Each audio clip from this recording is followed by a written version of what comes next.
मराठीचे वाचन करत असताना विद्यार्थी एकाच लयीमध्ये वाचन करत असतात. आवाजामध्ये चढ उतार नसतो. त्या पात्राचे संवाद सादर करत असताना त्या भूमिकेत विद्यार्थी जात नाही. त्या शब्दांचा भाव त्यांच्या उच्चारणात स्पष्ट होत नाही.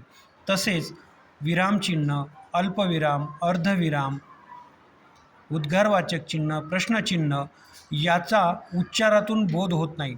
त्यामुळे इयत्ता चौथीमध्ये विद्यार्थ्यांनी आवाजातील चढ उतार, वाक्यांच्या संवादांचा, शब्दफेकीचा अंदाज घेत विरामचिन्हांचा वापर करत वाचन करावं.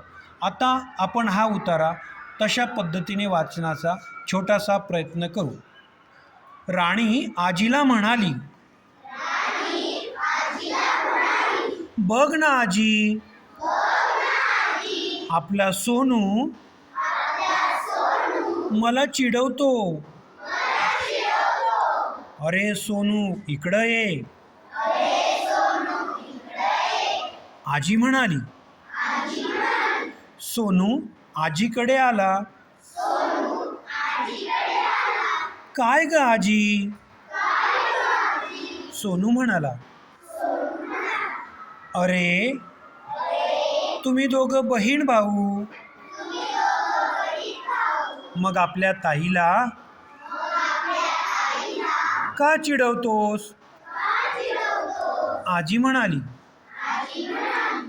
असं आहे होय. सोनू मनाशीच म्हणाला, अगं आजी, आम्ही दोघं खेळतो. एक तासभर तू बघ कोण काय करतंय ते, मग बोल मला. म्हणतात ना, हातच्या काकणाला आरसा कशाला. सोनू म्हणाला. अशा पद्धतीने आपण वाचन करण्याचा प्रयत्न करत जाऊ.